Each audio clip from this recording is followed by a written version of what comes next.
पर्याप्त रूप में अपना ये धर्म निभा ले, यथा समय शक्ति अनुसार ही वो ये सब चीज करता है। तो बोले श्रीमद् देवी भागवत है। सूत जी महाराज क्या बोले? श्रीमद् देवी भागवत है। और श्रीमद् देवी भागवत समस्त तीर्थ पुराण और व्रत उनमें अपनी श्रेष्ठता रखते हैं। पुराण भी बहुत सारे हैं, तीर्थ भी अनेकों हैं, लेकिन सब में श्रेष्ठता देवी मां के पावन चरित्र कथा अपनी रखती है। तो बोले जब तक मनुष्य श्रीमद् देवी भागवत सम्यक रूप में श्रवण नहीं करते हैं, तब तक अन्य को कहते हैं हाँ ये अच्छा, ये अच्छा। और जिस दिन वो देवी भागवत सुन लेंगे, उस दिन कहेंगे कि उससे और कोई अच्छा हो नहीं सकता है। समझ गया? आदमी जब कुछ लेने जाता है ना और लोकल चीजें ले लेकर के आता है, तब क्या कहते हैं? हाँ ये अच्छा है, ये अच्छा, ये अच्छा है। और जिस दिन वो विशेष ब्रांडेड वाला ले आता है, तब जानता है कि 100 अनेक बार तो एक ही बार, मतलब टिकाऊ है ना, अच्छा। तो ऐसे ही जब तक के अन्य पुराण, अन्य कथाओं को, देवी देवताओं को जो जानते हैं, सुनते हैं, तब तक कहते हैं हाँ ये अच्छा, ये अच्छा, ये अच्छा। और जिस दिन देवी माँ की ये पवन चरित्र को सुन लेगा, देवी पुराण को, उस दिन कहेगा इससे और अच्छा हो ही नहीं सकता है। तो इसीलिए बताए तावत गर्जन्ति तीर्थानि पुराणानि व्रतानि च यावन्त श्रूयते सम्यक् देवी भागवतं नरैः। तो देवी भागवत की ये कथा बड़ी ही महिमामय, निराली, पुण्यदायिनी है। ऋषि लोग पूछे ये देवी भागवत कैसा है, इसकी श्रवण की विधि क्या है, और प्राचीन काल में किन किन ने इसको सुना, कितने दिनों तक सुननी चाहिए, कौन कौन सी कामनाएं इनसे पूरी होती है, ये प्रश्न किया। तब सूत जी महाराज बोले पुराण उत्तमं पुण्यम श्रीमद् भागवताभिधम् 18 सहस्राणि श्लोकास्तत्र तु संस्कृताः। तो ध्यान से सुनो, श्रीमद् देवी भागवत महापुराण अत्यंत पवित्र है और इसमें 18,000 श्लोक है। कितने श्लोक? 18,000। और इसकी रचना वेद व्यास जी ने किए हैं। देवी पुराण की रचना किसने की और श्रीमद् भागवत की रचना किसने की? वही किए हैं, है ना। 18 पुराण की रचना व्यास जी ने ही किया और देवी पुराण की रचना भी व्यास जी ने ही किया। 12 स्कंद है, श्रीमद् भागवत में भी 12 स्कंद है। 318 अध्याय। कितना? देवी पुराण में 318 अध्याय और श्रीमद् भागवत में 335 अध्याय। थोड़ा सा यही अध्याय में कुछ अंतर है। तो बोले सूत जी महाराज बताए कि मैंने अपने गुरु वेद व्यास जी के मुख से श्रवण किया देवी पुराण। तो बोले कि देवी पुराण कितना सुनना चाहिए? तो बोले भैया कि देवी पुराण सुनने के लिए आपके पास जितना समय है उतना सुन लो। तो आज कलयुग के मनुष्यों के लिए यही बहुत बड़ा है। जितना समय निकाल ले वही। अधिक कसौटी बंधन में किसी को कसा जाए तो आदमी धर्म से पीछे हट जाता है। इसीलिए कहा है कि जितना हो सके, पूरा नहीं सुन सकते आधे सुन लो, आधे नहीं सुन सकते चौथा हिस्सा सुन लो, चौथा हिस्सा नहीं सुन सकते मुहूर्त भर 3 घंटा सुन लो, उतना भी नहीं सुन सकते यथाशक्ति सुन लो। लेकिन सुन के तो देखो, एक घड़ी या 2 घड़ी पुनिया जो किया, सुन लो चर्चा माता की, कटे कोटि अपरा। अगर सच्चे लगन से सुन लोगे ना तो माता रानी कभी तुम्हारे परिवार की दुर्गति नहीं होने देगी, दुर्गति से बचाने वाली है भैया। तो इसलिए समय जरूर निकाल देना चाहिए। दिनम अर्धम तद अर्धवा मुहूर्त क्षणमेव वा ये शृण्वन्ति नरा भक्त्यान्न तेषां दुर्गति क्वचित्। जितना मिल सके समय उतना ही सुन लो। हाँ, जब विशेष कामना हो तब विशेष समय से सुनना चाहिए। सामान्य इच्छा कामना से सुन रहे हो ना तो सामान्य सुनना, और विशेष कामना के लिए विशेष संकल्प लेकर के उनको एक निश्चित समय दिन अवधि के अनुसार सुनना चाहिए।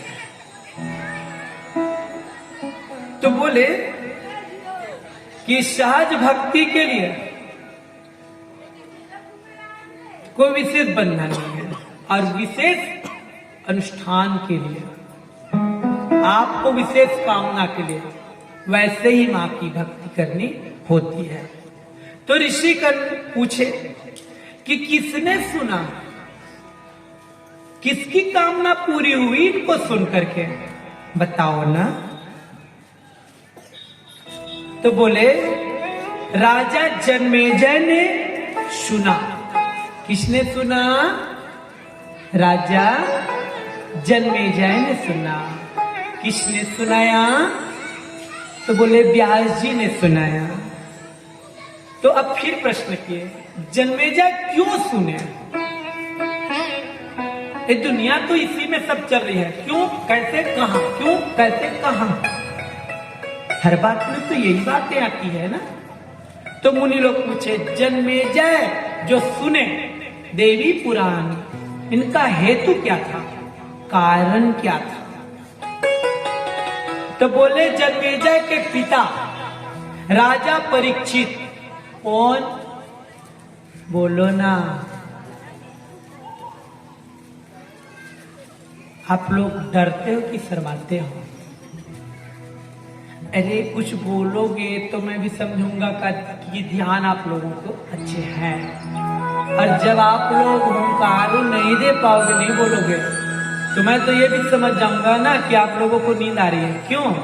क्योंकि हम लोग हैं, लाइट का फोकस हमारे ऊपर इतना ज्यादा है कि आप लोगों के सामने देख रहे हैं तो अंधेरा लग रहा है। हम लोग आप लोगों की तरफ उतनी तेज लाइट नहीं है जितनी तेज हमारे तरफ है। तो जब हम सामने देख रहे हैं ना तो नीचे अंधेरा जैसे है। तो आप लोगों को इस तरह हम पूछेंगे, नहीं बोलोगे तो पता चलेगा कि ऊँग रहे हो आप। तो ऐसी कोई बात नहीं पूछेंगे जिससे आपको निरुत्तर होना पड़े। हम ही जो बता रहे हैं उन्हीं को तो दोहराना है, प्रयास किया करो। तो जन्मेजय अपने पिता परीक्षित के निमित्त सुने। परीक्षित को तक्षक नाग काट लिए। किसको काट लिए? तो श्रीमद् भागवत में सुनते हैं ना। हाँ, तो परीक्षित को कब काटे रे? श्रीमद् भागवत में सुनते हैं, उसमें तक्षक नाग। हाँ, अब यहां तो जो उस भागवत के अंत की चर्चा है, इस भागवत की शुरुआत की चर्चा है। कुछ अंतर तो सुनने को मिलेगा ना, जब ध्यान रखोगे तब। नहीं तो कई बार तो कथा ऐसी आएगी कि आदमी अगर गुजरते रहेगा बोलेगा श्रीमद् भागवत की कथा हो रही है, क्योंकि यहां तो कृष्ण भी आएंगे, आए हैं। देखे हो कि नहीं कृष्ण को? कहाँ है? नहीं देखे हो। जो विशेष ध्यान देंगे वो देखेंगे। आए हैं कि नहीं? अरे वो माता रानी की गोदी में बैठे हैं। कहाँ बैठे हैं? माता रानी के लाडले हैं वो। जहां माता रानी है वहां कृष्ण होगा ही होगा, और जहां कृष्ण है वहां उनके पास में माता रानी होती है ना। तो देखो बता रहे हैं कि राजा परीक्षित को जब तक्षक नाग काट लिया तो उसके निमित्त जन्मेजय देवी पुराण को श्रवण करते हैं। तो बोले ये देवी पुराण कैसी है? तीनों लोकों की जननी देवी भगवती का विधिवत पूजन करके इनको व्यास जी के मुख से जन्मेजय राजा 9 दिन तक के सुने थे, नवान्न पारायण के रूप में। तो बोले ये पुराण अमृत के समान है, और अमृत के पान से केवल एक ही व्यक्ति अजर अमर होता है, किंतु भगवती के कथा रूपी अमृत से, कथा रूपी अमृत से ये तो कुल को अमृत तो प्रदान कर देती है। मतलब अमृत के थोड़ा सा है तो आदमी एक आदमी उठा के पी दिया, बाकी लोग क्या कहेंगे? मेरे लिए कुछ नहीं बचा है। लेकिन कथा में ऐसी बात नहीं है। कथा में कोई ऐसा नहीं कह सकता कि मेरे लिए नहीं बचा है। सामने में रहेगा वो उतना ही सुनेगा, और पीछे में रहेगा उतना ही सुनेगा। घर में जो सुन रहे हैं उतना ही सुनेगा, है ना। तो अमृत में तो कमी आ सकती है। अमृत के पाने बांटने पीने में तो आप ज्यादा कम हो सकते हैं, लेकिन कथा अमृत में ऐसे कोई भेद नहीं है। सबके कानों में तो आवाज उतनी ही जा रही है ना। तो इसीलिए कहे कि इसमें माता नाम नियमो नात्र दीना नाम नियमो यपीना सदा सेव्यम देवी भागवतम नरैया। माता की ये कथा पावन रस लेने के लिए दिन का बंधन मत समझो, ना ही माह का बंधन मत समझो। श्लोक बोल रहे ना, देवी पुराण का ही श्लोक है ये।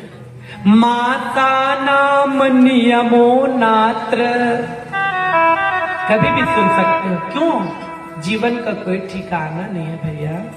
हम सोचेंगे ये अभी ये महीना चल रहा है तो आने वाले महीना में हम कोई काम कर लेंगे। किसकी गारंटी है कि उस महीने तक के कौन रहेगा और नहीं रहेगा? उसके जीवन का तो कोई ठिकाना नहीं है, पानी का बुलबुला की तरह है। तो इसलिए कहा गया है जब भाग्य में मिल जाता है ना, आज मिला है आज सुन लो, कल सवेरा किसका होगा और किसका सवेरा ही नहीं होगा उसको कौन जानता है। इसलिए कहा गया है जितना समय मिलता है, जितना भाग में है वो भाग्य को अपना सराह लो, प्राप्त कर लो। तो श्रीमद् देवी भागवत के कथा श्रवण बड़े पुण्य कारक है।